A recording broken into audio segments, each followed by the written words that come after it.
नामदेव जी महाराज एकादशी व्रत करते थे और एकादशी के दिन जल भी नहीं पीते थे। और सुनिए, नामदेव जी का केवल इतना ही नियम नहीं था, नामदेव जी के संपर्क में जो आ जाता था एकादशी के दिन, मजाल क्या कि वो कुछ खा जाए, उसको भी भूखा रखते थे। आज कुछ नहीं खाओगे, आज एकादशी है। और नामदेव जी किसी को यदि पाते देख लेते थे एकादशी पर, पकड़ के ले जाते, चंद्रभागा में स्नान करो, कुल्ला करो। आज एकादशी कुछ नहीं पाना। पूरे पंढरपुर में महाराज नामदेव जी की एकादशी निष्ठा का खूब वर्णन होता था। श्री नामदेव जी की एकादशी थी।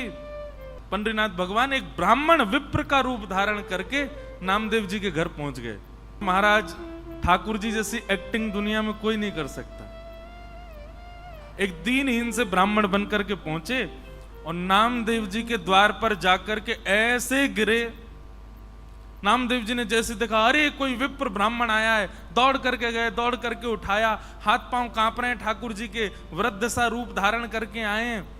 नामदेव जी ने बिठाया, बोले भगवान कहां से आए हैं और ये आपका स्वरूप ऐसा क्यों हो रहा है, क्या दिक्कत क्या हो गई आपको?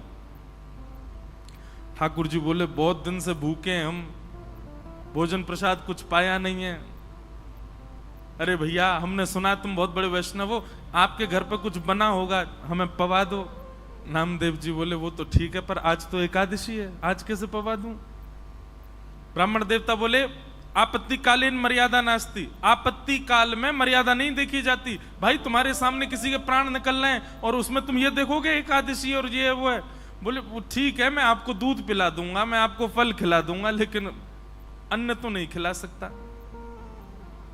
ब्राह्मण देवता बोले इतने दिन का भूखा प्यासा, दूध फल नहीं खाना मुझको रोटी सब्जी दाल चावल खिलाओ।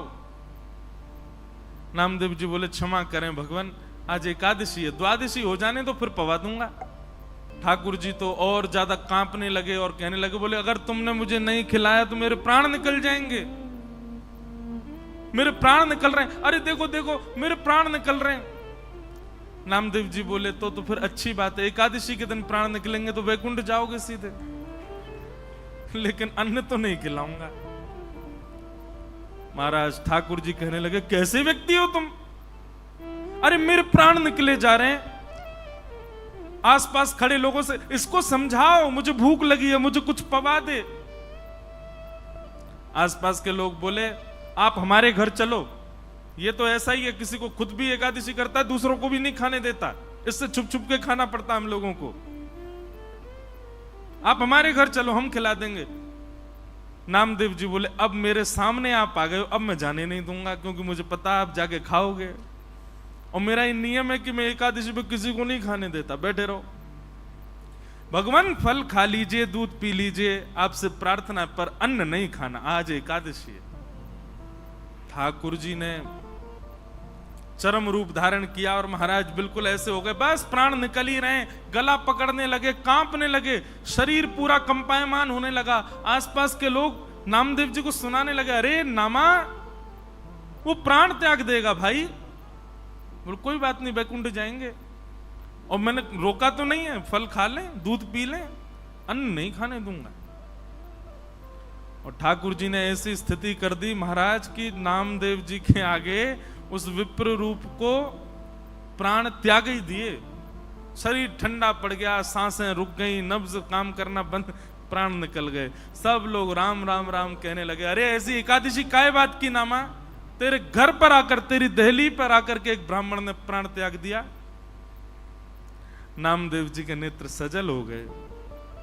पंडरीनाथ भगवान का स्मरण करके बोले एकादशी के दिन नाथ आप वैष्णवों के चित्त में विराजमान रहते हैं, आपकी प्राप्ति के लिए एकादशी निष्ठा एक बहुत महत्वपूर्ण कार्य करती है।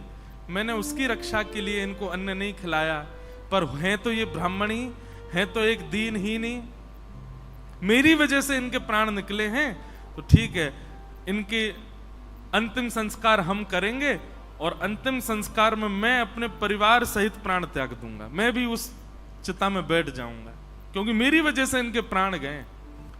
और एक चिता तैयार करके वो ब्राह्मण के शव को उस पर रख दिया और नामदेव जी महाराज और अपने परिवार के रिश्तेदार जो जो एकादशी व्रत में, बोले सब बैठ जाओ चिता पर, हमारी वजह से इनके प्राण गए, हम भी जीवित नहीं रहेंगे। जैसे ही अग्नि प्रज्वलित करी और चिता में जैसे ही अग्नि प्रारंभ होने लगी, और ब्राह्मण तो अंतर ध्यान हो गए, पंडरीनाथ भगवान प्रकट हो गए, नामदेव जी को हृदय से लगा लिया, चिता से लेकर बाहर आ गए। अरे नामा, मैं तो देख रहा था तेरी निष्ठा कैसी, क्या समझ में आया?